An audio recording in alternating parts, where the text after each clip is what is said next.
Jacinta Gonzalez fights for migrant communities. As field director of Migrant, an advocacy organization for Latinx people, she's highlighted how Silicon Valley profits from the federal government's strict immigration policies. We've really been trying to expose the tech and data companies that are fueling Trump's deportation machinery. Last year, Migrant released a report detailing how Palantir, a data management company, created tools that enforcement agencies use to separate and deport undocumented migrants. And so for us, it's been around both raising awareness, but also making people choose a side. From activists taking on Silicon Valley to entrepreneurs building a more sustainable marketplace, these are the leaders from Business Insider's list of 100 transformers, visionaries who are changing the way North America works, plays, and invests. Fighting big tech is also part of Rashad Robinson's pursuit of racial justice. When I have sat across the table with Mark Zuckerberg and he has tried to defend the Daily Caller being a fact-checking news site and Breitbart being a fact-checking site when they have advanced white nationalists, I have to say to him that it's hard to trust that you actually care about civil rights. Robinson is president of Color of Change, an online civil rights advocacy organization founded after Hurricane Katrina. Today, it has over 1.7 million members. Since taking over in 2011, Robinson has organized demonstrations to end police brutality, campaigns to protect internet freedom, and spearheaded an advertiser boycott of Facebook that pressured the platform to crack down on hateful content. Actually making sure that the systems and the structures that are being developed, that the new tools that are coming out, have civil rights in mind. As a Black woman in an industry dominated by white and Asian men, Nicole Lapointe Jameson has been vocal about her desire to make the gaming industry more inclusive. Lapointe Jameson is just 27 and CEO of esports organization Evil Geniuses. And one thing I was very excited to bring to the esports space was that in order to be competitively successful, you have to have your doors open to any talent, no matter what they look like, their creed, their religion, their background, their sexual orientation.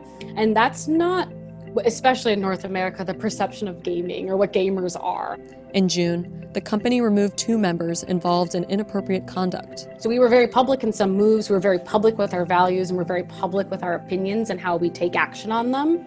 And I was pleased to see that more people were positively receptive, because it was, as unfortunate as to say, a bit of a first mover action in the gaming and esports space. Consumers appreciate transparency, and that's what Janine Gilliatt promotes in the world of investing, an industry which usually puts profit ahead of social impact.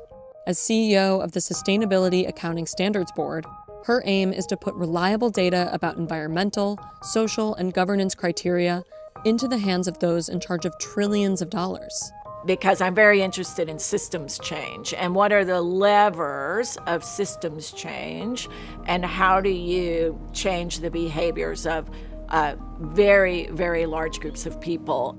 But this year, the global pandemic forced businesses to cope with an unprecedented amount of change. COVID-19 has had devastating effects on the global economy, widening the gap between the haves and the have-nots. So at a time when there's so much disruption happening in the world, I think people step back and ask themselves, what kind of changes do I want to make in my life? James Reinhardt is the founder and CEO of ThredUp.com, an online marketplace for secondhand clothes. We've really seen some momentum in this idea that I can be a better, more conscious consumer, or maybe I don't need quite as many new things as I thought I did. You might think that secondhand clothing during a global recession is a no-brainer, but ThredUp was at the mercy of retailers, investors, and complex supply chains, all of which were thrown into disarray.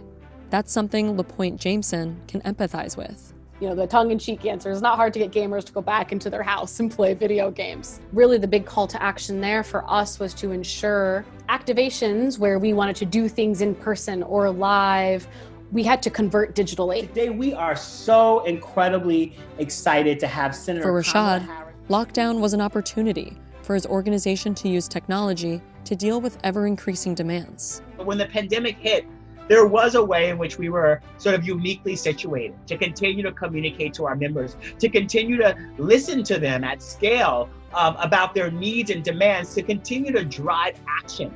In a year of unprecedented change, What makes these leaders transformers is their commitment to keep fighting for a better world, no matter what the odds. I believe in the power of people. I believe that when people come together, they can actually change things. They can really transform the systems that are keeping them down.